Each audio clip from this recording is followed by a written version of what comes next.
আসসালামু আলাইকুম বন্ধুরা, আশা করি আপনারা সকলেই অনেক ভালো আছেন। একদা একটি মহিলা মহানবী সাল্লাল্লাহু আলাইহি ওয়াসাল্লামের কাছে এসে বললেন, হুজুর আমাকে পাক করে দিন। মহানবী সাল্লাল্লাহু আলাইহি ওয়াসাল্লাম তাকে জিজ্ঞেস করলেন, তুমি কি করেছো? মহিলা বললেন, হুজুর আমি ব্যভিচার করেছি, জিনা করেছি, অবৈধ সম্পর্ক করেছি। মহানবী সাল্লাল্লাহু আলাইহি ওয়াসাল্লাম বললেন, তুমি কি বলছো এসব? তোমার হুঁশ ঠিক আছে তো? মহিলা বললেন, হুজুর আমি সত্যি বলছি, আমি জিনা করেছি, তার জন্য আমি গর্ভবতী হয়ে গিয়েছি। মহানবী সাল্লাল্লাহু আলাইহি ওয়াসাল্লাম বললেন, তুমি কি এর পূর্বে একজন সাহাবীর জিনার শাস্তি মৃত্যুদণ্ড দেখনি? মহিলা বললেন, জি হুজুর আমি জানি, আপনি আমাকে পাক করে দিন। মহানবী সাল্লাল্লাহু আলাইহি ওয়াসাল্লাম বললেন, ঠিক আছে, এখন তুমি গর্ভবতী, আগে তোমার সন্তান প্রসব করো, তারপর তোমার বিচার হবে। মহিলা চলে গেলেন, তার পিছনে কোনো প্রহরী কিংবা পাহারা দেওয়া হলো না। সন্তান প্রসব করার পর ঠিক মহিলা আবার মহানবী সাল্লাল্লাহু আলাইহি ওয়াসাল্লামের কাছে ফিরে আসলেন। মহিলা বললেন, হুজুর আমি সন্তান প্রসব করেছি, এবার আমাকে পাক করে দিন।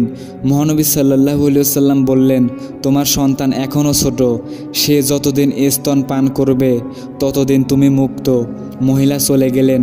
নেই কোনো প্রহরী, নেই কোনো পাহারা, নেই কারো চাপ।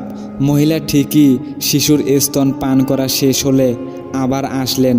মহিলাটি এবার বললেন, হুজুর আমাকে পাক করে দিন। তখন মহানবী সাল্লাল্লাহু আলাইহি ওয়াসাল্লাম তার শাস্তি ঘোষণা করলেন। মহিলাকে শাস্তি স্বরূপ শরীরে কাপড় পেঁচিয়ে মাটিতে পুঁতে দেওয়া হলো। সকলের পাথর নিক্ষেপে মহিলার মৃত্যুদণ্ড হলো। মহানবী সাল্লাল্লাহু আলাইহি ওয়াসাল্লাম মহিলার জন্য আল্লাহর দরবারে দোয়া করলেন।